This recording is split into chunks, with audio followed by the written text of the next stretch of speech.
चलो time to start. So we will start with a very quick revision of what we have learned in the last lecture. Last lecture में हमने जो जो कुछ देखा था वापस एक बार फटाफट से रिवाइज कर लेंगे. तो कल के लेक्चर में हमने स्टार्ट किया था विद अ न्यू चैप्टर. पहला चैप्टर आपका 12th का रोटेशनल डायनामिक्स. उसके दो पार्ट्स है, एक है सर्कुलर मोशन और दूसरा है रोटेशनल मोशन. सर्कुलर मोशन में सबसे पहले हमने देखा था कि मोशन क्या होता है. तो अगर आपको याद होगा, whenever the position of an object changes with time, the object is said to be in motion. जब ऑब्जेक्ट का पोजीशन चेंज होगा विद टाइम तो हम लोग बोलेंगे ऑब्जेक्ट किस में है, मोशन में है. और मोशन के हमने देखे थे दो टाइप, एक था linear motion. So when the position of an object changes along a straight line, उस मोशन को क्या बोलते हो, linear motion. And if the position of the object changes along the curved path, उस मोशन को क्या बोलते हैं हम लोग, एंगुलर मोशन. तो सर्कुलर मोशन ये एंगुलर मोशन का एक एग्जाम्पल था. इसके बाद अगर आपको याद होगा तो लास्ट लेक्चर में इसके बाद हमने देखा था kinematics of linear motion and angular motion. अगर मुझे लीनियर मोशन का स्टडी करना है तो तीन पैरामीटर हम लोग यूज करते हैं. कौन से तीन पैरामीटर, डिस्प्लेसमेंट, वेलोसिटी और एक्सेलरेशन. तो अगर आपको किसी भी मोशन का स्टडी करना हो तो मोशन का स्टडी करने के लिए आपको जो पैरामीटर्स रिक्वायर्ड होते हैं वो होते हैं डिस्प्लेसमेंट, वेलोसिटी और एक्सेलरेशन. लीनियर मोशन में हम लोग डिस्प्लेसमेंट को डिनोट करते हैं एक्स बार से, मेजर करते हैं मीटर में, और इसका डायमेंशन होता है L⁻1.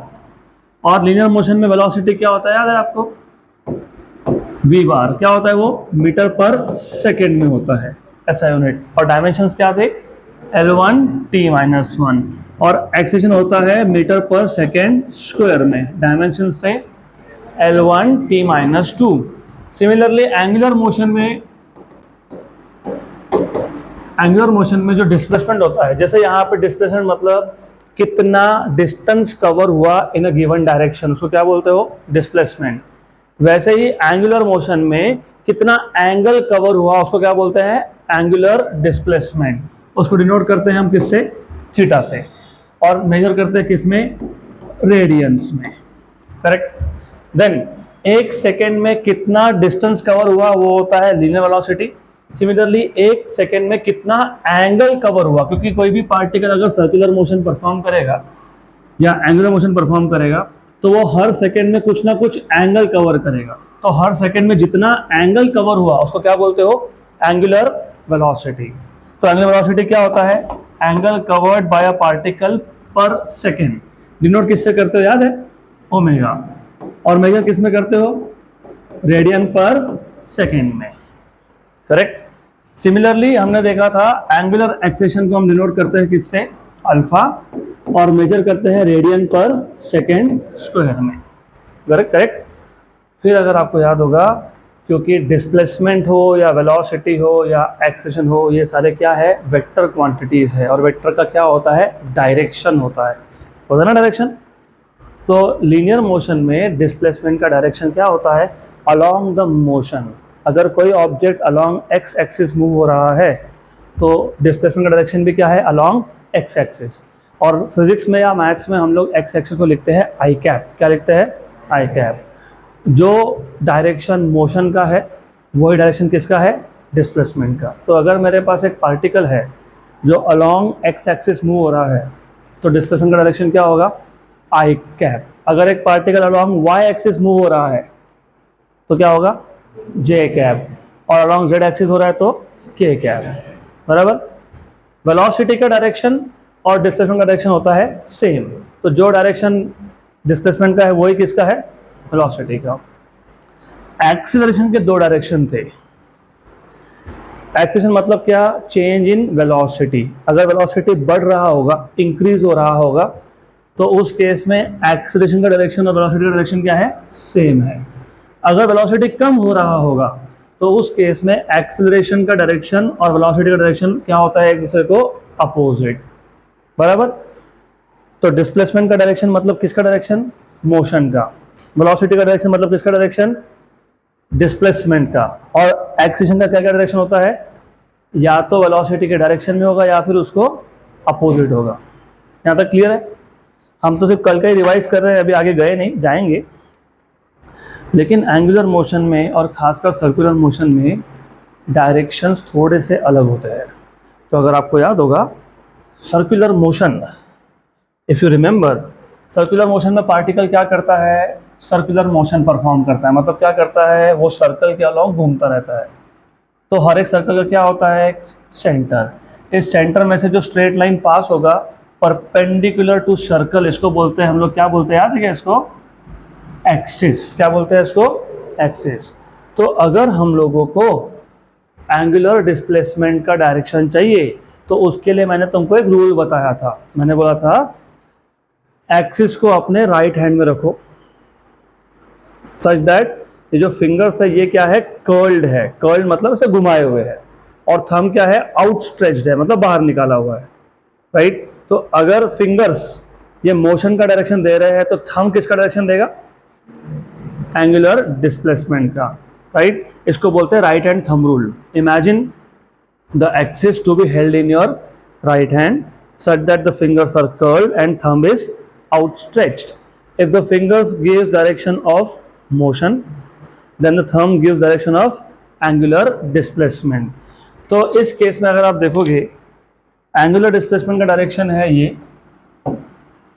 क्योंकि मोशन था ऐसा along the curl। और हमने अभी अभी देखा, हमने क्या देखा, जो डायरेक्शन डिस्प्लेसमेंट का होता है वही डायरेक्शन किसका होता है, वेलोसिटी का। तो जो डायरेक्शन एंगुलर डिस्प्लेसमेंट का है वही डायरेक्शन किसका है, एंगुलर वेलोसिटी का। तो एंगुलर वेलोसिटी का डायरेक्शन भी यहां पे होगा। और हमने अभी अभी देखा एक्सेलरेशन के दो डायरेक्शन हो सकते हैं। कौन से दो, या तो in the direction of velocity या फिर अपोजिट टू वेलोसिटी।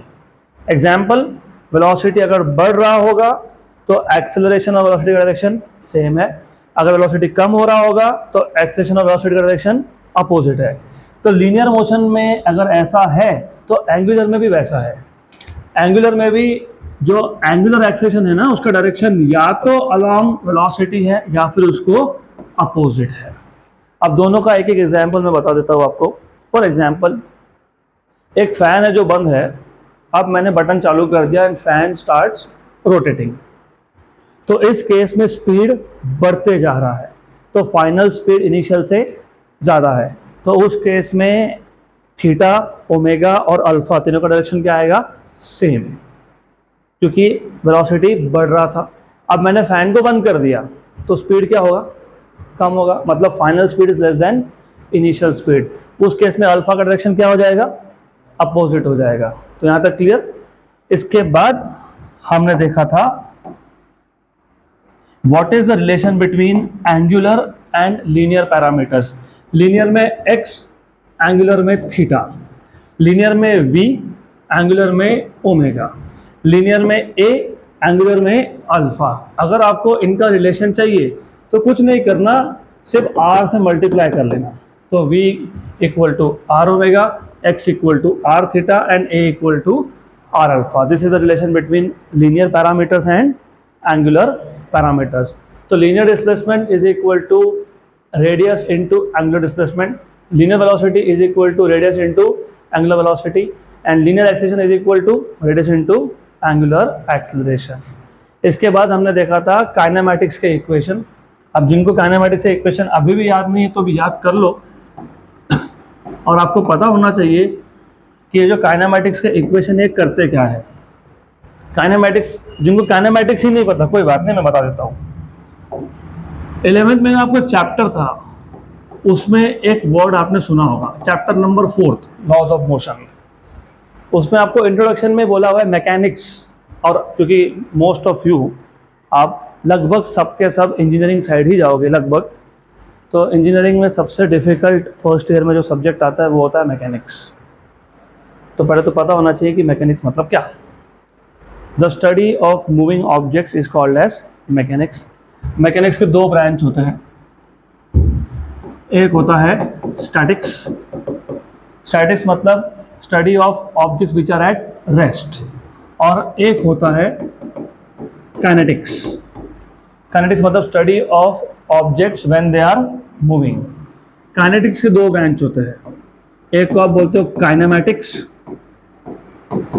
और एक को आप बोलते हो डायनामिक्स। काइनेमैटिक्स में आप सिर्फ डिस्प्लेसमेंट, वेलोसिटी और एक्सेलरेशन इसकी बात करते हो। डिस्प्लेसमेंट, वेलोसिटी ना एक्सेलरेशन, मतलब यहाँ पे मोशन है तो डिस्प्लेसमेंट है, डिस्प्लेसमेंट है, वेलोसिटी है और क्या है, एक्सेलरेशन है। फॉर एग्जांपल ये पेन को मैंने छोड़ दिया तो दिस पेन स्टार्ट्स मूविंग, तो पेन का डिस्प्लेसमेंट हो रहा है, पेन का वेलोसिटी है, पेन का एक्सेलरेशन है। लेकिन हमने ये पेन को मोशन में किसने लाया उसकी बात ही नहीं की। मतलब काइनेमैटिक्स में हम मोशन का स्टडी करते हैं लेकिन मोशन के सोर्स की बात ही नहीं करते। वैसे अगर मैं पूछता आपसे कि ये पेन को छोड़ दिया तो ये नीचे गया, क्यों गया? Gravitational force. तो जब आप फोर्स की बात करते हो तो वो किस में करते हो? डायनामिक्स में। तो काइनेमैटिक्स में मोशन का स्टडी होता है without the cause of motion और डायनामिक्स में स्टडी होता है मोशन का with the cause of motion. बराबर, गुड। तो ये जो काइनेमैटिक्स के इक्वेशन है वो आपको क्या बताते हैं? पहला इक्वेशन है v equal to u plus at, right? v is final velocity, u is initial velocity, a is acceleration and t is time। मतलब क्या है? फॉर एग्जाम्पल वही एग्जाम्पल लेता हूँ मैं, सेम ऑब्जेक्ट रेस्ट पे है, पकड़ के रखा है तो रेस्ट पे है, तो इसका इनिशियल वेलोसिटी कितना हो गया? मतलब u की वैल्यू क्या है? 0। अब जब इसको मैं छोड़ दूंगा तो ये मोशन में आएगा और मोशन में आएगा तो इसका वेलोसिटी बढ़ते जाएगा। और सपोज मुझे 2 सेकंड के बाद, 3 सेकंड के बाद, 4 सेकंड के बाद इसका वेलोसिटी फाइंड करना है, तो पहला इक्वेशन v क्या होता है? फाइनल वेलोसिटी, u क्या होता है? इनिशियल वेलोसिटी, a होता है एक्सेलरेशन और t होता है टाइम। ये है लीनियर मोशन में। अब ऐसे ही इक्वेशन आपको मिलते हैं एंगुलर मोशन में। सिर्फ एंगुलर मोशन में ऑब्जेक्ट स्ट्रेट लाइन में मूव नहीं हो रहा है, ऑब्जेक्ट मूव हो रहा है अलोंग सर्कल्स। तो उस केस में final velocity omega is equal to initial velocity omega 0 plus alpha T. Final velocity v, उसकी जगह पे यहाँ पे ओमेगा, यहाँ पे u की जगह पे ओमेगा 0, a की जगह पे अल्फा और t की जगह पे t। तो सेम टाइप के इक्वेशन है। दूसरा इक्वेशन अगर आपको याद होगा तो क्या था? ut plus 1/2 at square. s की जगह पे लिखोगे थीटा, u की जगह पे लिखोगे omega 0 t plus half, a की जगह पे क्या लिखोगे? अल्फा और t स्क्वायर। सिमिलरली यहाँ पे जो तीसरा इक्वेशन था वो था v square equal to u square plus 2as। तो v मतलब क्या? ओमेगा स्क्वायर, u स्क्वायर मतलब omega 0 square plus 2 alpha into theta. और एक इक्वेशन था Sn, Sn is u plus a by 2 into 2n minus 1। कई बार क्या होता है ना, ये S और Sn में कंफ्यूजन होता है। कंफ्यूजन का कोई केस ही नहीं है। S कब यूज होता है, Sn कब यूज होता है, मैं बता देता हूँ। S होता है जब आपको टोटल डिस्टेंस फाइंड करना हो। फॉर एग्जाम्पल आपको क्वेश्चन में बोला है कि एक ऑब्जेक्ट है जो 10 सेकेंड के लिए मूव हो रहा था और 10 सेकेंड में कितना डिस्टेंस ट्रैवल किया बता दो। तो जब आपको पूरे टाइम में या फिर पहले 10 सेकेंड में डिस्टेंस फाइंड करना होगा तो कौन सा करोगे? S equal to ut plus 1/2 at square. अगर आपको ऐसा पूछा होगा कि जो पार्टिकल था उसने थर्ड सेकेंड में, तीसरे सेकेंड में कितना डिस्टेंस ट्रैवल किया, तो क्या करोगे? Sn। तो Sn आपको क्या बताता है? Distance travel by particle in a given 1 second, कोई भी एक सेकेंड में, third second, fourth second, fifth second. और S क्या देता है आपको? Total distance. ये क्या देता है? Distance travel in 1 second. ये क्या देता है? Total distance. ये क्या देता है? Distance travel by particle in a given 1 second. तो इसका यहाँ पे भी आप लिख सकते हो थीटा n। Sn मतलब थीटा n, u मतलब क्या? ओमेगा 0, a मतलब क्या? Alpha by 2n minus 1। हो गया, गुड। तो यहाँ तक हम लोगों ने कल देखा था, तो आज हमने अब तक सिर्फ रिवीजन ही किया है। Now it is time for us to go ahead with next topic, that is circular motion. तो हमको आज नया टॉपिक स्टार्ट करना है जिसका नाम है सर्कुलर मोशन। तो what is circular motion? The motion of an object along the circumference of circle is known as circular motion. तो सर्कुलर मोशन मतलब बेसिकली एक ऑब्जेक्ट है जो सर्कमफरेंस पे चक्कर काट रहा है। So the motion of an object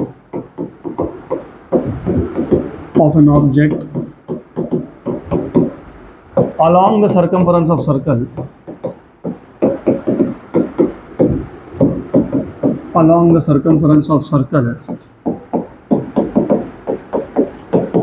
is known as circular motion। वैसे बाय द वे फिजिक्स थोड़ा सा डिफिकल्ट जाता है, वैसे कोई रीज़न नहीं है डिफिकल्ट जाने का, सिर्फ प्रॉब्लम क्या है ना, थ्योरी है तो आपको लिखना भी पड़ेगा। अब मैं आपको बताते जाऊंगा कि कैसे कैसे लिखना है एग्जाम में, जो समझा उसको लिखना है। सर्कुलर मोशन क्या था, एक ऑब्जेक्ट है या पार्टिकल है, वो क्या कर रहा है, सर्कल में घूम रहा है। सर्कल में घूम रहा है मतलब क्या कर रहा है, सर्कमफरेंस पे चक्कर लगा रहा है, तो उसको लिख दिया हमने, the motion of an object around the circumference of circle is known as circular motion. अब सर्कुलर मोशन में होते हैं दो टाइप के सर्कुलर मोशन। पहला होता है uniform circular motion, uniform circular motion, इसको आप बोलते हो UCM, uniform circular motion, UCM shortcut. अब यूनिफॉर्म सर्कुलर मोशन में होता क्या है, तो पहले मेरे को बताओ यूनिफॉर्म का मतलब क्या, what do you mean by uniform? Continuous नहीं, कांस्टेंट। वेरी गुड, है ना, स्कूल में हम लोग यूनिफॉर्म पहन के जाते थे। वो यूनिफॉर्म एक्चुअली वो यूनिफॉर्म नहीं है, उसका असली वर्ड था ड्रेस कोड। सबको बोलेंगे वाइट शर्ट पहनो, ग्रे पैंट पहनो, ब्लू पैंट पहनो, वो होता है ड्रेस कोड। ड्रेस कोड क्यों होता है, जब आप स्कूल में जाओगे सब स्टूडेंट एक जैसे दिखने चाहिए। जब हर जगह पे एक जैसा दिखता है या हर जगह पे सेम चीज़ होती है, उसको बोलते हैं यूनिफॉर्म। क्या बोलते हैं उसको, मतलब सेम एवरीवेयर। तो यहाँ पे यूनिफॉर्म का मतलब वही है, सेम एवरीवेयर। क्या सेम, कौन सा मोशन है ये, uniform circular motion. Circular motion में ऑब्जेक्ट क्या कर रहा था, it was moving along the circumference of circle. अब अगर ऑब्जेक्ट का स्पीड हर जगह पे कांस्टेंट हो जाए, मतलब ऑब्जेक्ट सर्कुलर मोशन में तो है लेकिन स्पीड हर जगह पे क्या है, सेम है, उसको क्या बोलेंगे, uniform circular motion. So the motion of an object,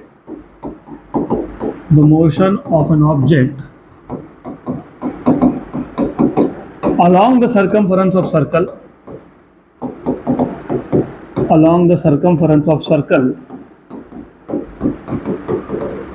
with constant speed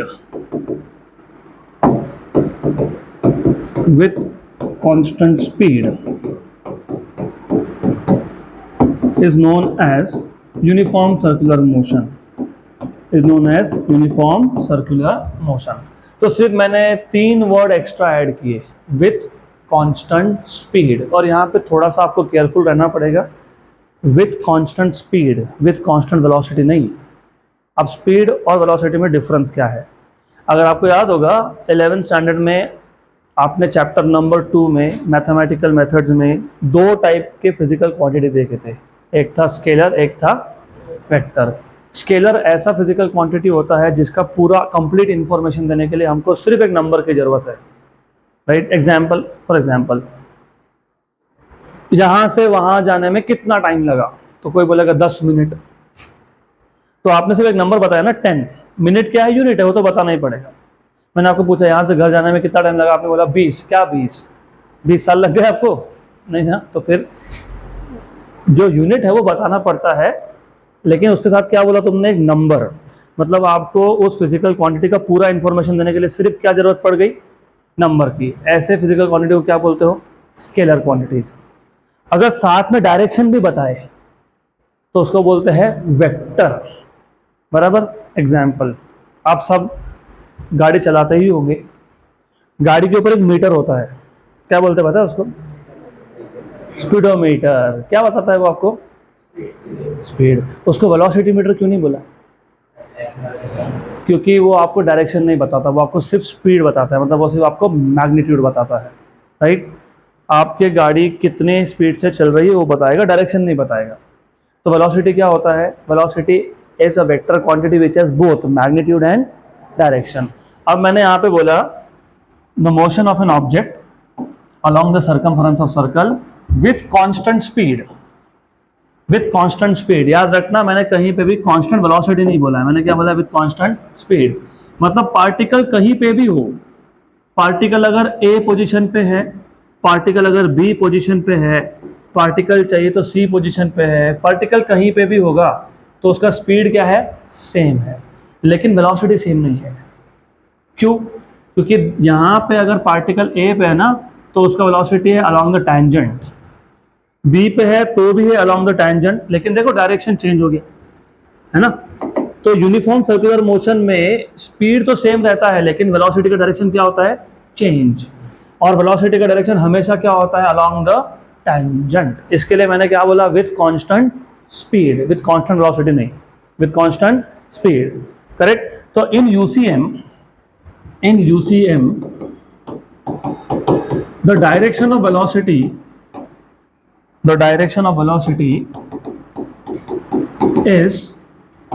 is always tangential। मतलब पार्टिकल कहीं पे भी हो, वेलोसिटी का डायरेक्शन हमेशा क्या होगा, टैंजेंट। यहाँ तक क्लियर? तो velocity is in UCM, the direction of velocity is always tangential, the direction of velocity is always tangential। यहाँ तक क्लियर? पक्का पक्का, श्योर श्योर। तो चलो यहाँ तक समझ में आ गया आपको, राइट। अब 11th स्टैंडर्ड में लॉज ऑफ मोशन चैप्टर में ही हमने कुछ इंपॉर्टेंट चीज सीखी थी और मैंने तब आपको बोला भी था कि ये आपको 12th में काम में आएगा। अगर नहीं याद है तो कोई बात नहीं, मैं बता देता हूँ। वेलोसिटी मतलब स्केलर है कि वेक्टर है, वेक्टर है, और अगर वेलोसिटी चेंज हो तो वहाँ पे क्या होता है, एक्सेलरेशन, सही है ना। वेलोसिटी वेक्टर है, उसके पास क्या क्या है, मैग्नीट्यूड और डायरेक्शन। मैग्नीट्यूड चेंज हुआ तो भी वेलोसिटी में चेंज होता है, और डायरेक्शन चेंज हुआ तो भी वेलोसिटी में चेंज होता है, और दोनों चेंज हुए तो भी वेलोसिटी में चेंज होता है, राइट। तो remember, velocity is a vector quantity which has both magnitude and direction. अगर मैग्नीट्यूड चेंज हुआ तो भी वेलोसिटी चेंज होगा, डायरेक्शन चेंज होगा फिर भी वेलोसिटी चेंज होगा, और दोनों चेंज हो गए तो भी वेलोसिटी चेंज होगा, मतलब वहां पे क्या होगा, एक्सीलरेशन। यूसीएम में क्या चेंज हो रहा है, डायरेक्शन की मैग्नीट्यूड? डायरेक्शन, मैग्नीट्यूड तो सेम था, ए पे बी पे सी पे हर जगह पे स्पीड का वैल्यू क्या था, सेम था, चेंज क्या हुआ, डायरेक्शन। तो डायरेक्शन चेंज हुआ तो वेलोसिटी चेंज हुआ, यस, और वेलोसिटी चेंज हुआ तो एक्सेलेरेशन होगा, क्या होगा ना, एक्सेलेरेशन। ऐसे तो बोलते हैं ना, rate of change of velocity is acceleration. तो 11th स्टैंडर्ड में आपने क्या सीखा था, 11th स्टैंडर्ड में आपने ये सीखा था, जब वेलोसिटी का सिर्फ डायरेक्शन चेंज हो, there is no change in magnitude, there is change in only direction, तो ऐसे केस में एक्सेलरेशन वेलोसिटी को हमेशा परपेंडिकुलर होता है। तो if the direction of velocity changes, in that case acceleration is perpendicular to velocity. अरे सिंपल है, मैं वापस बता देता हूँ, थोड़ा स्लो भी कर लेता हूँ, लेकिन ध्यान दो, यूनिफॉर्म सर्कुलर मोशन मतलब क्या, the motion of a particle along the circumference of circle with constant speed. तो स्पीड तो चेंज नहीं होगा, यहाँ तक फिक्स हो गया। तो चेंज हो क्या रहा है फिर, डायरेक्शन। किसका डायरेक्शन, वेलोसिटी का।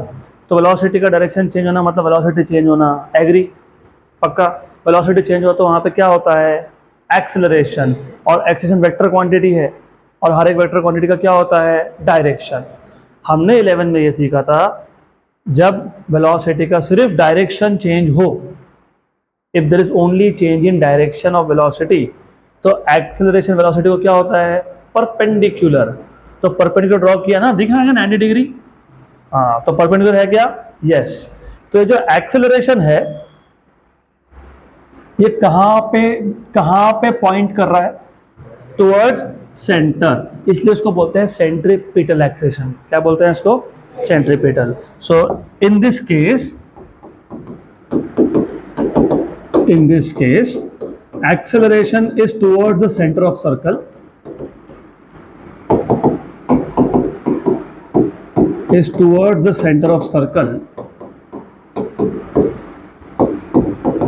and is known as centripetal acceleration. क्या बोलते हैं इसको? Centripetal acceleration.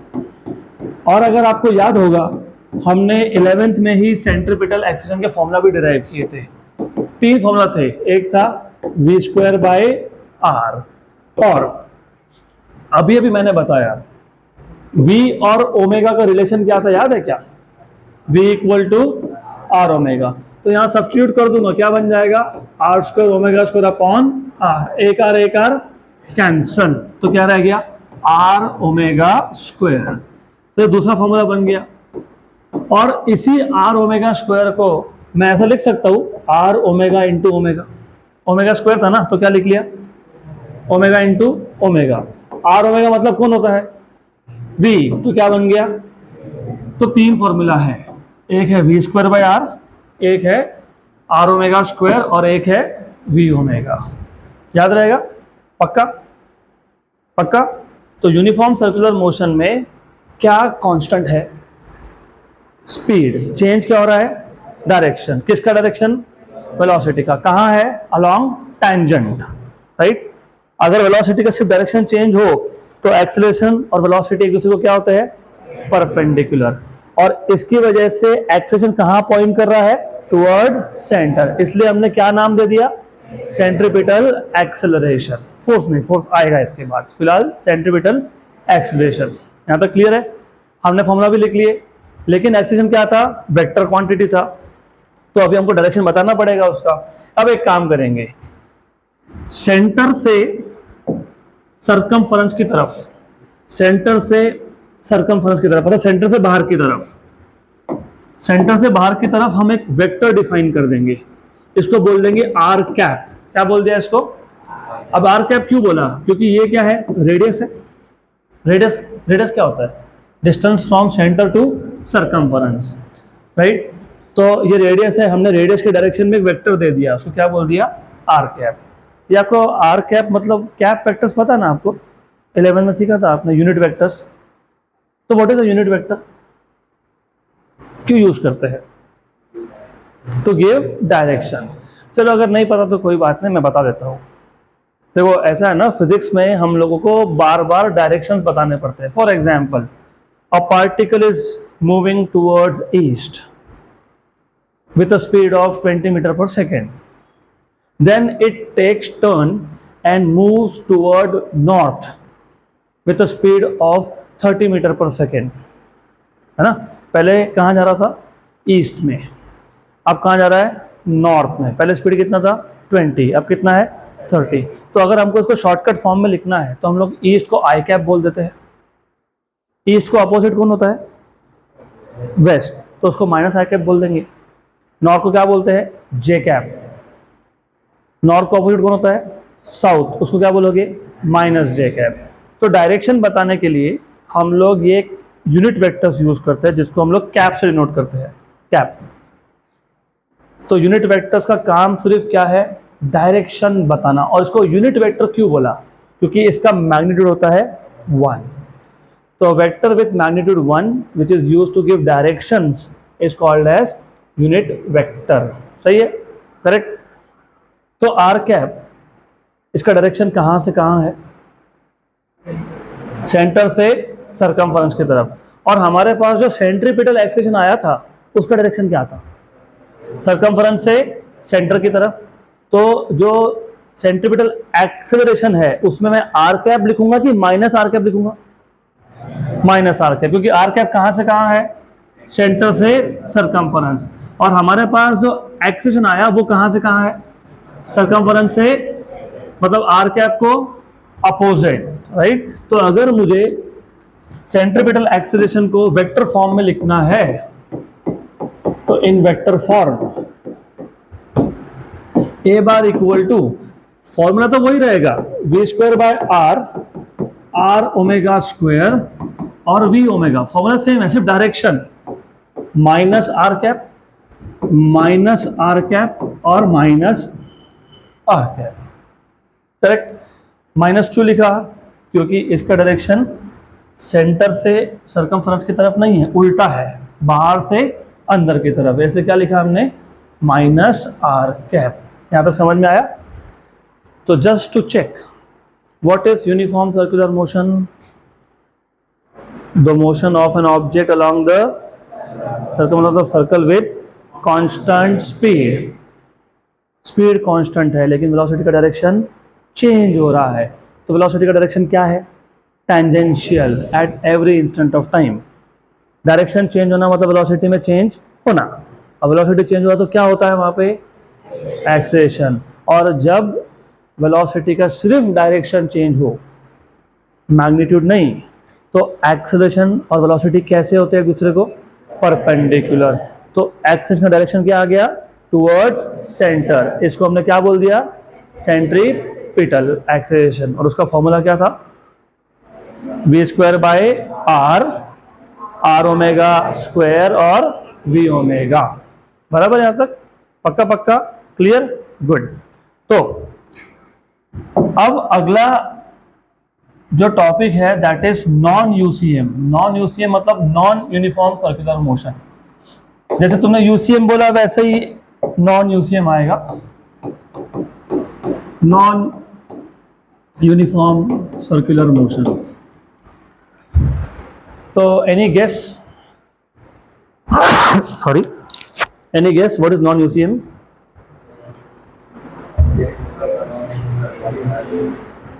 The motion of an object along the circumference of circle with changing speed, मतलब with varying speed। यूसीएम में स्पीड कांस्टेंट था, नॉन यूसीएम में speed constant नहीं है। So the motion of an object, the motion of an object along the circumference of circle, along the circumference of circle with varying speed, with varying speed is known as UCM, non UCM। Very good, non uniform circular motion. मैं आपको UCM और non UCM दोनों का एक एक example बता देता हूँ बिफोर वी गो अहेड, और आगे तुम सीखोगे ही, इसी चैप्टर में कल या परसों हो ही जाएगा। जब हम लोग सर्कुलर मोशन की बात करते हैं ना, तो दो टाइप के सर्कुलर मोशन की बात होगी, UCM and non UCM.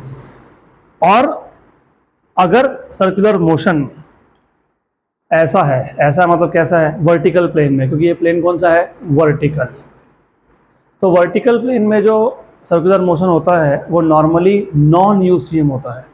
Non UCM मतलब स्पीड इसका सेम नहीं होगा, चेंज होगा। अब क्यों चेंज होगा वो भी सोचो। जब पार्टिकल सबसे नीचे था, अब वो ऊपर जा रहा है, तो वो ग्रेविटी के अगेंस्ट जा रहा है।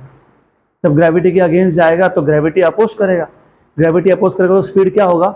कम होगा। तो नीचे सबसे ज़्यादा स्पीड होता है कम कम कम कम कम कम, और ऊपर जाके सबसे कम हो जाता है।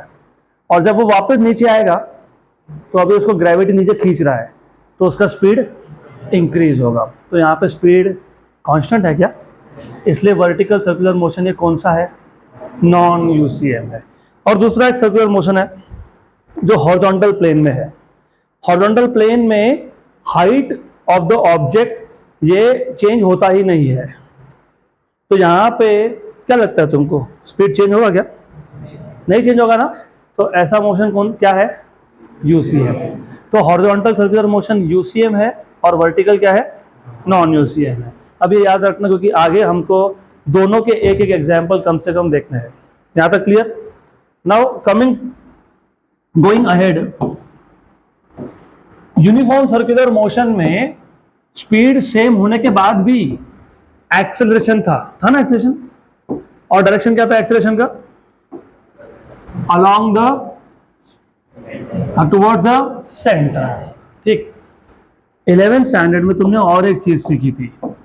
देखो सर्कुलर मोशन अगर है तो वेलोसिटी का डायरेक्शन तो हमेशा टैंजेंट ही होने वाला है, हमेशा टैंजेंट होगा। फिर वो ए पॉइंट पे हो या बी पॉइंट पे हो या सी पॉइंट पे हो या डी पॉइंट पे हो, कहीं पे भी हो, वेलोसिटी का डायरेक्शन हमेशा क्या होने वाला है? Along tangent. और तुमको मैंने अभी बताया जब वर्टिकल सर्कुलर मोशन होगा तो सबसे ज़्यादा वेलोसिटी कहाँ पे है? बी पॉइंट पे, सबसे नीचे पॉइंट पे। तो यहाँ पे वेलोसिटी ज़्यादा है। तो देख रहे हो यहाँ पे छोटा वेक्टर दिखाया, यहाँ पे बड़ा वेक्टर दिखाया, मतलब क्या? यहाँ पे स्पीड कम है, यहाँ पे स्पीड ज़्यादा है। फिर जब ये ऊपर जाएगा तो स्पीड वापस से क्या हो जाएगी? कम। और ए पे सबसे कम, और फिर वापस से सॉरी डी पे सबसे कम, फिर वापस से ए पे आएगा तो बढ़ने लगेगा, और बी पे मैक्सिमम, फिर कम हो गया, फिर कम हो गया, फिर बढ़ने लगा, right?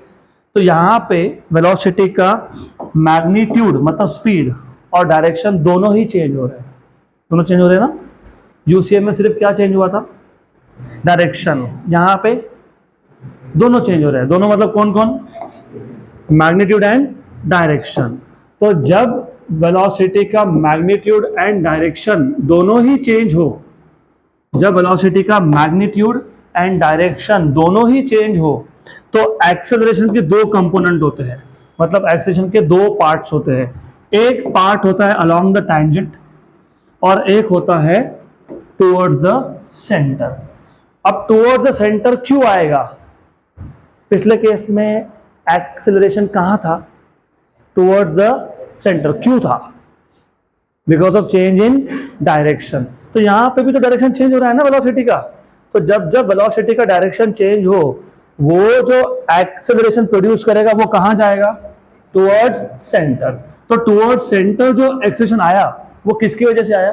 Because of change in direction, right? Correct. इसको मैं फिलहाल ए आर बोल देता हूं क्योंकि ये रेडियस के डायरेक्शन में है ना, इसके लिए क्या बोल दिया? A R. और साथ में यहाँ पे स्पीड भी क्या हो रहा है? चेंज हो रहा है। तो स्पीड जब चेंज होगा ना तो वो भी एक एक्सेलरेशन प्रोड्यूस करेगा, उसका डायरेक्शन होता है अलोंग द टैंजेंट। तो यहाँ पे एक्सेलरेशन का दूसरा पार्ट कौन सा है? टैंजेंशियल। तो स्पीड चेंज होने की वजह से जो एक्सेलरेशन आया उसका डायरेक्शन क्या था? टैंजेंशियल। और डायरेक्शन चेंज हुआ उसकी वजह से क्या था? वेलोसिटी का डायरेक्शन चेंज हुआ, उसकी वजह से जो एक्सेलरेशन आया वो कौन है? A R. और स्पीड चेंज हुआ उसकी वजह से जो एक्सेलरेशन आया उसका डायरेक्शन क्या है? टैंजेंट। तो वो कौन है? A T. समझ में आई बात? पक्का पक्का पक्का। तो in this case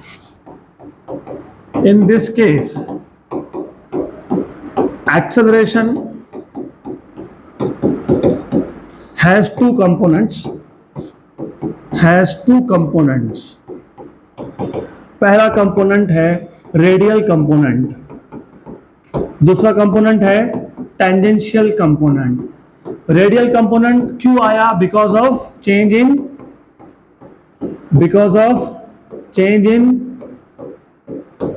radial component क्यों आता है? Because of change in direction की स्पीड, चेंज इन डायरेक्शन। और टेंजेंशियल कंपोनेंट क्यों आता है? Because of change in speed,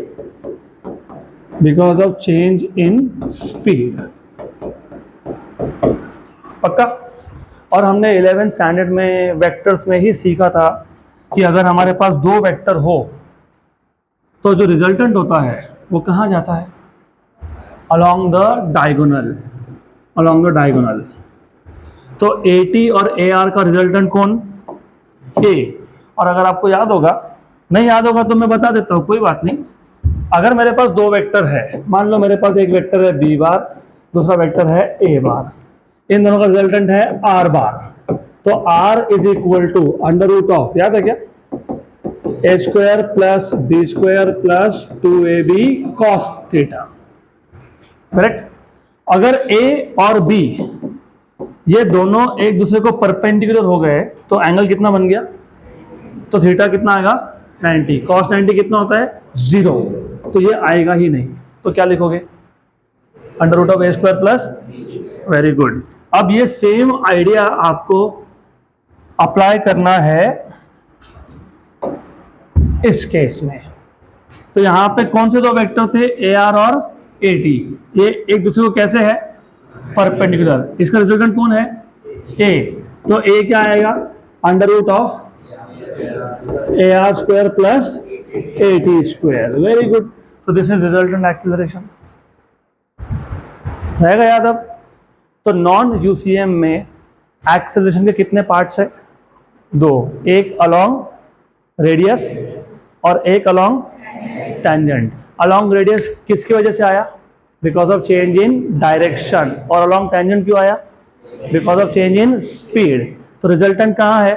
along diagonal. और उसका फॉर्मूला क्या बन गया? Under root of A R square plus A T square. Good, easy है ना?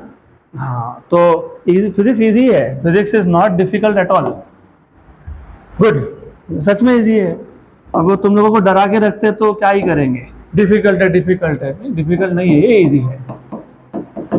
अब हम लोग आ जाएंगे सेंट्रीपिटल फोर्स और सेंट्रीफ्यूगल फोर्स पे। तो पहले समझ लेंगे सेंट्रीपिटल फोर्स मतलब क्या। सेंट्रीपिटल फोर्स समझने के लिए आपको न्यूटन्स लॉज ऑफ मोशन पता होने चाहिए, पहले दो लॉज। तो जिनको पता नहीं कोई बात नहीं, मैं बता देता हूँ। Newton's first law of motion आपको बताता है, जिसको तुम लॉ ऑफ इनर्शिया बोलते हो। क्या बताता है आपको? एवरी बॉडी या every particle remains at rest और in a state of uniform motion unless it is acted upon by external unbalance force. Simple भाषा में इसका मतलब होता है कि अगर मेरे पास एक पार्टिकल या ऑब्जेक्ट है जो रेस्ट में, तो रेस्ट में ही रहेगा, या फिर अगर वो मूव हो रहा है विथ कांस्टेंट वेलोसिटी, तो वो कांस्टेंट वेलोसिटी के साथ ही मूव होता रहेगा। मतलब इन शॉर्ट वेलोसिटी चेंज नहीं होगा। कब तक चेंज नहीं होगा? जब तक तुम उस पर एक्सटर्नल अनबैलेंस फोर्स नहीं लगाते। बराबर। और न्यूटन सेकेंड लॉ इसके आगे आपको बताता है। तो न्यूटन फर्स्ट लॉ ने क्या बता दिया कि जब तक एक ऑब्जेक्ट या पार्टिकल पे एक्सटर्नल अनबैलेंस फोर्स नहीं लगेगा, तब तक उसका स्टेट चेंज नहीं होगा। स्टेट चेंज नहीं होना मतलब वेलोसिटी चेंज नहीं होगा। वेलोसिटी चेंज नहीं होना मतलब एक्सेलरेशन क्या होना? जीरो। और Newton second law of motion आपको बताता है कि अगर आपने एक पार्टिकल पे या एक बॉडी पे एक्सटर्नल अनबैलेंस फोर्स लगा दिया तो क्या होता है। अगर मैंने पार्टिकल पे एक्सटर्नल अनबैलेंस फोर्स नहीं लगाया तो क्या होगा? ऑब्जेक्ट रेस्ट में, तो रेस्ट में रहेगा। अब मैंने उस पर एक्सटर्नल फोर्स लगा दिया तो क्या होगा? मूव होगा। मतलब क्या होगा? उसका वेलोसिटी चेंज होगा। मतलब क्या होगा? एक्सेलरेशन होगा। Very good. तो Newton second law of motion आपको बताता है F equal to m into a. सही है? बराबर। इससे तुमको क्या समझ में आया? इससे तुमको यह समझ में आया कि अगर एक्सेलरेशन चाहिए तो एक्सेलरेशन कौन प्रोड्यूस करने वाला है? फोर्स। तो अगर फोर्स नहीं है तो एक्सेलरेशन हो सकता है क्या? नहीं हो सकता ना? पक्का? बाद में पलट मत जाना। सही बोल रहे हो? सही है ना? अब तुम जब यूसीएम की बात कर रहे थे, यूनिफॉर्म सर्कुलर मोशन की बात कर रहे थे, तो तुमने यूसीएम में क्या बोला? स्पीड इज कांस्टेंट, वेलोसिटी का डायरेक्शन इज चेंजिंग, बट वहां पे एक एक्सेलरेशन है टुवर्ड्स द सेंटर। लेकिन एक्सेलरेशन प्रोड्यूस करने के लिए क्या लगता है? फोर्स। मतलब टुवर्ड्स द सेंटर एक फोर्स भी होना चाहिए। अगर टुवर्ड्स द सेंटर फोर्स होगा तो ही टुवर्ड्स द सेंटर क्या प्रोड्यूस हो सकता है? एक्सेलरेशन। उस फोर्स को क्या बोलोगे? Centripetal force. सिंपल। तो according to Newton's laws of motion, according to Newton's law of motion, a force is required to produce acceleration. Is required to produce acceleration.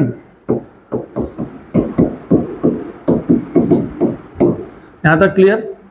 Correct. Since there is an acceleration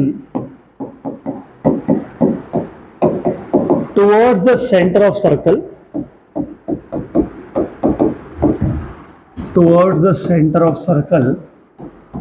अगर centre of circle के towards एक acceleration है, मतलब वहां पे क्या है?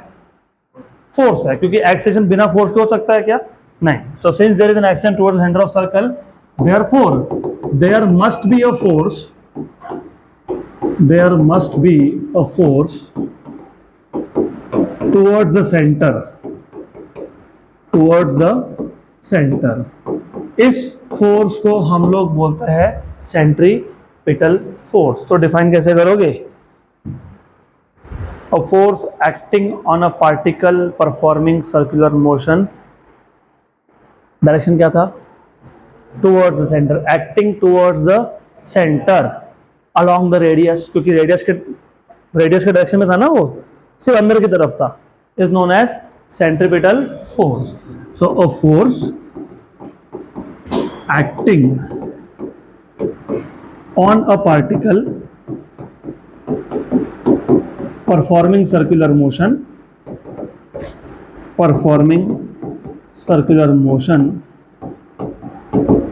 towards the center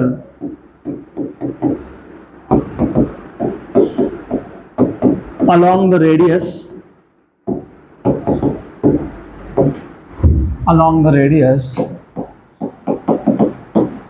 is known as क्या बोलोगे इसको? Centripetal force. तो सेंट्रीपिटल फोर्स कौन से पार्टिकल पे एक्ट करता है? जो पार्टिकल क्या परफॉर्म कर रहा होगा? Circular motion. और डायरेक्शन क्या होगा फोर्स का? टुवर्ड्स द सेंटर, मतलब सरकमफरेंस से सेंटर की तरफ, अंदर की तरफ। सही है, राइट। अब हमने पिछले टॉपिक में सेंट्रीपिटल एक्सेलरेशन का फॉर्मूला डिराइव किया था, अब क्या चाहिए? सेंट्रीपिटल फोर्स का। तो इजी है ना, what is force? Mass into acceleration. तो सेंट्रीपिटल एक्शन के 3 फॉर्मूला डिराइव किए ना तुमने, कौन कौन सा था? v² बाय r, और क्या था? r ओमेगा स्क्वायर, और क्या था? v omega. मतलब तुम सेंट्रीपिटल एक्सेलरेशन को सिर्फ मास से मल्टीप्लाई कर दोगे तो क्या मिल जाएगा? Centripetal force, right. लेकिन ये मैग्नीट्यूड है, फोर्स तो वेक्टर होता है, तो साथ में क्या चाहिए? डायरेक्शन। तो डायरेक्शन भी निकाल लेंगे फिर। तो इन वेक्टर फॉर्म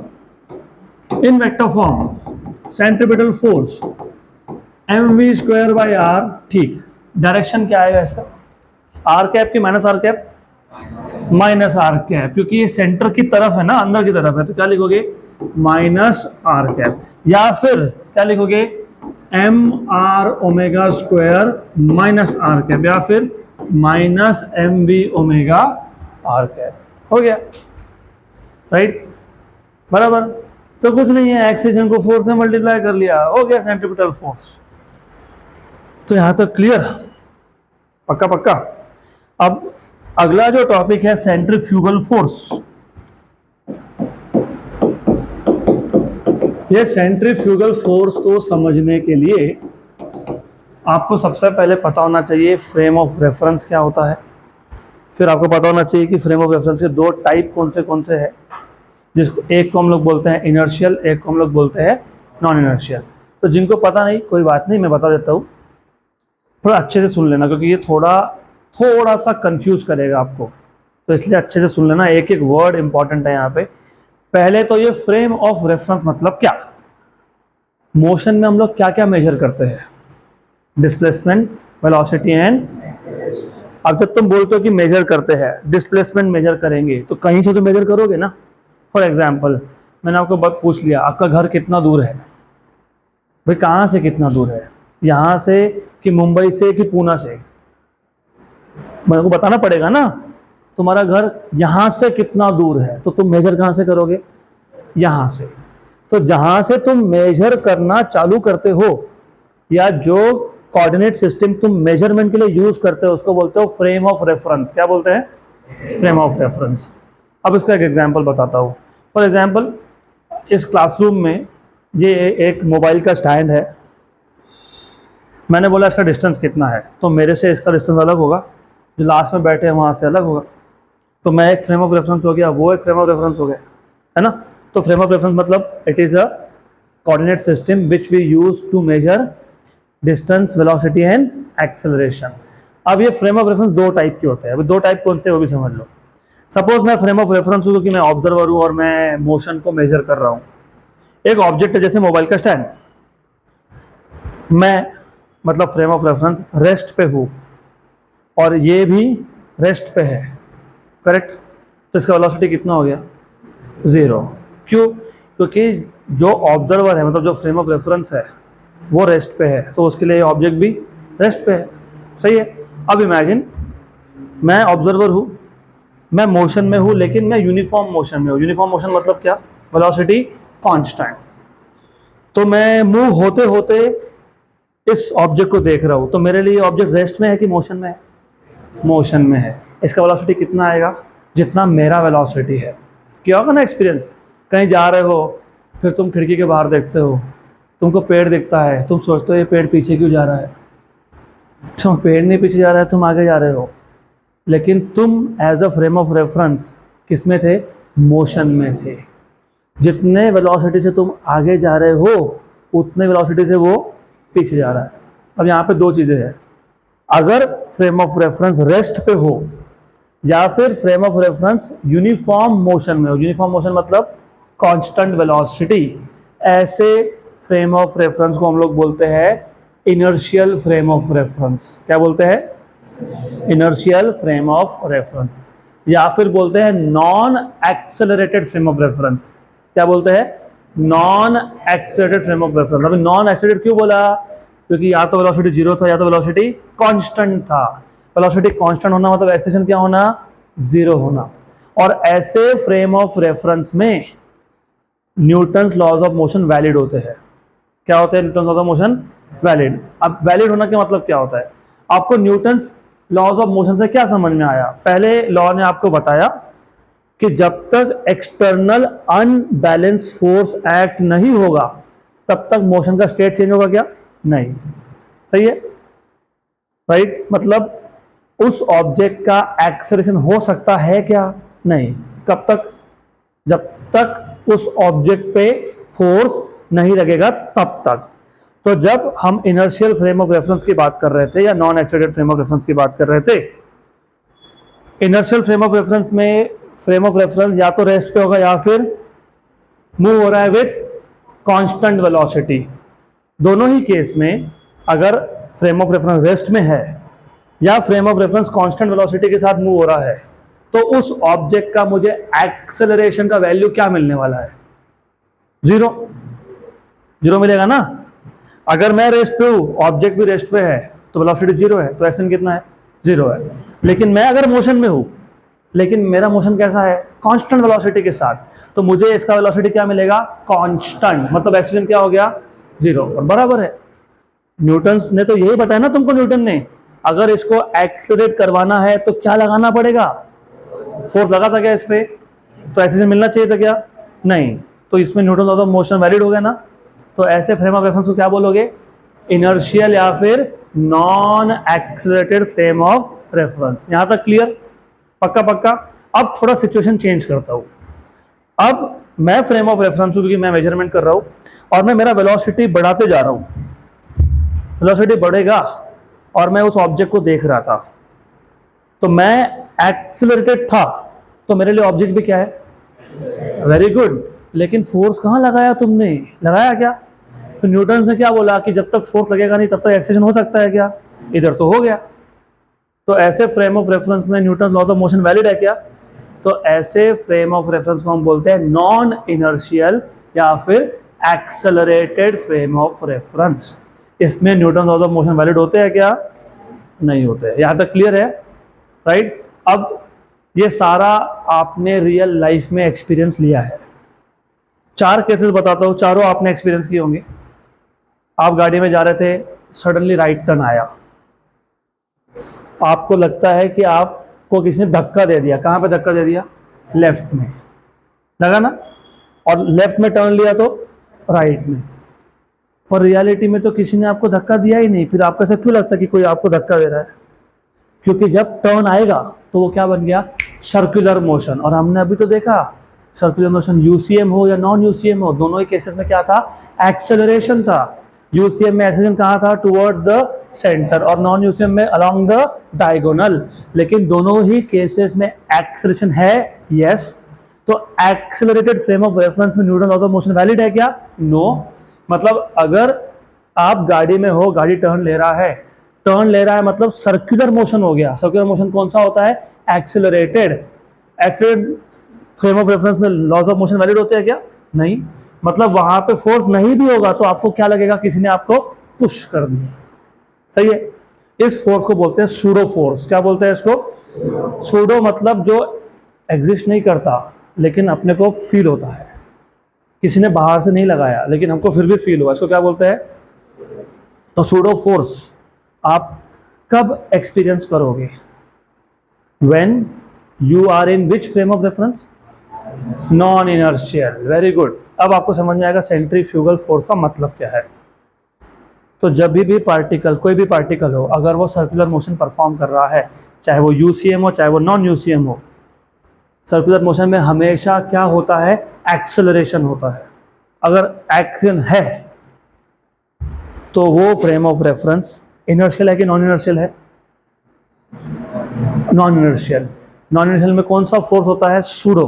उस सूडो फोर्स को क्या बोलते हैं? Centrifugal force, right. और लेकिन फोर्स तो क्या है? वेक्टर है, तो डायरेक्शन समझना पड़ेगा। चलो अभी डायरेक्शन भी देख लेते हैं। तो एक बात बताओ, ये अगर ऑब्जेक्ट है, इसको छोड़ दिया मैंने, कहाँ जाएगा? नीचे, वर्टिकली डाउनवर्ड्स। क्यों?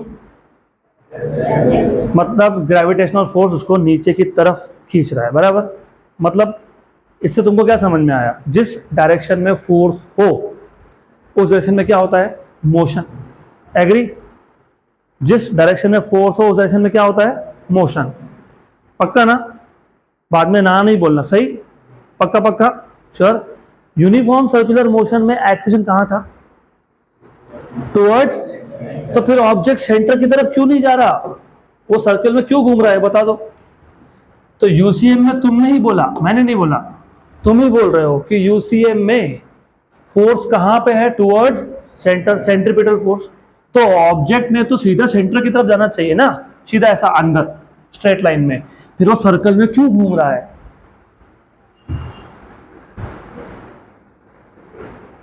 क्वेश्चन समझ में आया ना? मैंने बोला ये पेन को छोड़ दिया, आप बोले नीचे जाएगा। क्यों नीचे जाएगा? क्योंकि आप बोल रहे हो ग्रेविटेशनल फोर्स नीचे है। मतलब तुम ये बोल रहे हो जिस डायरेक्शन में फोर्स हो उस डायरेक्शन में क्या होता है? मोशन होता है। एग्री? फिर मैंने पूछा कि यूसीएम में एक्सेलरेशन कहाँ होता है? Towards centre. मतलब फोर्स कहाँ होता है? Towards centre. तो फोर्स अगर टुवर्ड्स सेंटर है तो ऑब्जेक्ट ने कहाँ जाना चाहिए? Towards centre. नहीं जा रहा है, वो तो सर्कल में घूम रहा है ना। क्यों?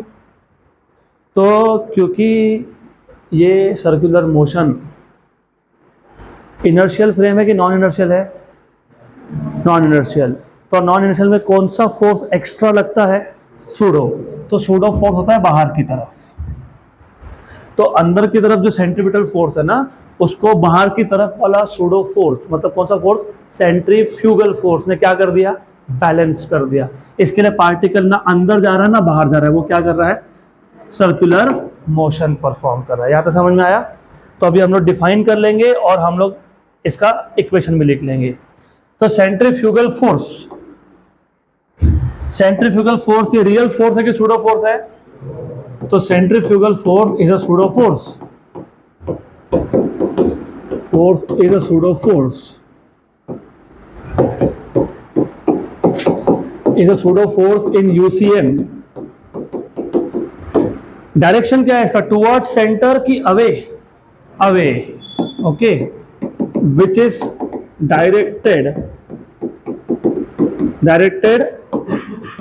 Away from the center. यहां तक क्लियर? अब what you should also know is, और क्या पता होना चाहिए आपको? सेंट्रीपिटल और सेंट्रीफ्यूगल फोर्स दोनों का सिर्फ क्या अलग है? डायरेक्शन। एक अंदर की तरफ है, दूसरा, लेकिन magnitude wise both are same. तो फिर सेंट्रीफ्यूगल फोर्स का फॉर्मूला बनाने की जरूरत ही नहीं है। जो सेंट्रीपिटल फोर्स का फॉर्मूला था वही किसका है? सेंट्रीफ्यूगल। तो क्या था? mv स्क्वायर बाय आर, और क्या था? mr ओमेगा स्क्वायर, या फिर क्या था? mv omega. बराबर? करेक्ट। सिर्फ डायरेक्शन अलग होगा। अगर मैं वेक्टर फॉर्म में लिखूं, सेंट्रीपिटल फोर्स में तुमने क्या लिखा था? Minus are cap. क्यों लिखा था? क्योंकि डायरेक्शन बाहर से अंदर की तरफ था, और सेंट्रीफ्यूगल क्या होता है? अंदर से बाहर की तरफ। तो माइनस लिखेंगे क्या यहाँ पे? नहीं।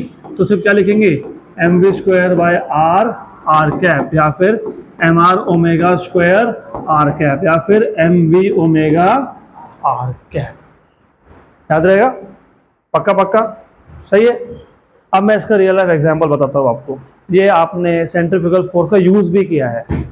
आपको पता है वॉशिंग मशीन में अभी तो सिंगल चेम्बर होता है, पुराने टाइप की वॉशिंग मशीन में 2 चेम्बर होते थे। एक जिसमें तुम कपड़ों को वॉश करोगे, वॉशर, और दूसरा जिसमें आप उसको ड्राई करोगे, ड्रायर। राइट? तो कपड़े धो के हो गए तो वॉशर से उठाया, ड्रायर में डाल दिया। उस ड्रायर का एक साइंटिफिक नाम है, उसको बोलते हैं सेंट्रीफ्यूज। क्या बोलते हैं उसको? अब उसको सेंट्रीफ्यूज क्यों बोला? क्योंकि सेंट्रीफ्यूगल फोर्स वहां पे लगता है। इसके लिए एग्जाम्पल, कपड़े उठाए, ड्रायर में डाल दिए, बटन चालू कर दिए, क्या होता है? ड्रायर घूमता है, और ड्रायर घूमता है तो वो जो कपड़े हैं उस पर कौन सा फोर्स लगता है? सेंट्रीफ्यूगल। सेंट्रीफ्यूगल फोर्स कहाँ होता है? बाहर की तरफ। तो वो सारे कपड़ों को बाहर की तरफ खींच लेता है। बराबर? ऐसा ही होता है। और फिर वो जो ड्रम होता है ना, उसमें छोटे छोटे होल्स होते हैं। देखा? नहीं तो घर पे जाके वॉशिंग मशीन में देख लेना, छोटे छोटे होल्स होते हैं। छोटे होल्स ही होते हैं। क्यों? क्योंकि कपड़ों पे और कपड़ों के अंदर के पानी पे, दोनों पे क्या लग रहा है? Centrifugal force. तो वो पानी को बाहर निकाल लेगा टैंक से, सीधा ड्रेन पाइप से बाहर। अब छोटे होल्स क्यों? बड़ा होल्स कर दोगे तो कपड़े बाहर निकल जाएंगे। राइट? तो उसको सेंट्रीफ्यूज इसलिए बोलते हैं क्योंकि उसमें सेंट्रीफ्यूगल फोर्स का यूज कर रहे हो तुम। किसके लिए? कपड़े सुखाने के लिए। तो कपड़े सुखाने के लिए भी हम सेंट्रीफ्यूगल फोर्स का यूज करते हैं। तो इसके लिए पता होना चाहिए। क्लियर? गुड। समझा यहाँ तक? अब अगला टॉपिक है applications of uniform circular motion. इसके और भी बहुत सारे एप्लीकेशंस हैं। Applications of uniform circular motion. Good. What time is it? हाँ, कोई बात नहीं, मैं सिर्फ इंट्रोड्यूस कर दूंगा टॉपिक को, फिर हम लोग कंटिन्यू करेंगे कल। सिर्फ जस्ट फॉर इंट्रोडक्शन। तो application of uniform circular motion में सबसे पहला एप्लीकेशन हमको देखना है vehicle on a horizontal circular track.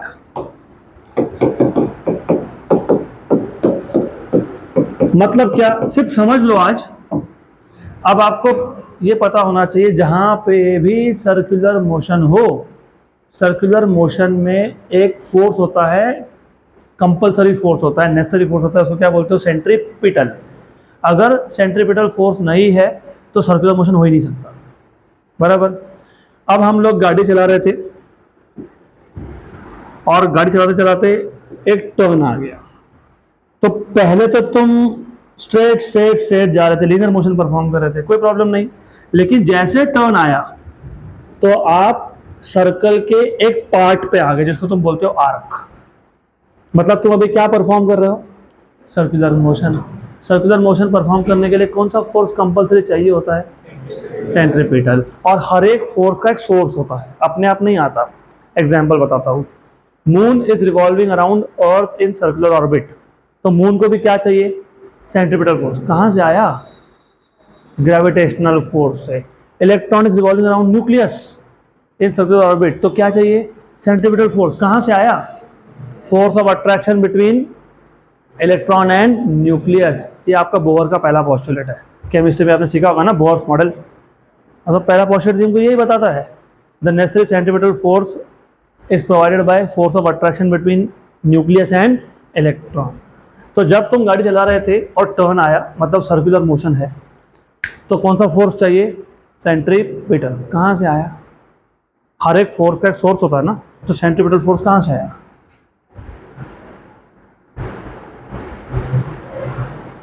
कहीं से तो आया होगा ना, कहाँ से आया? तो अभी ये हम कंटिन्यू करेंगे नेक्स्ट लेक्चर में। तो सोच के आओ आज कहाँ से आया।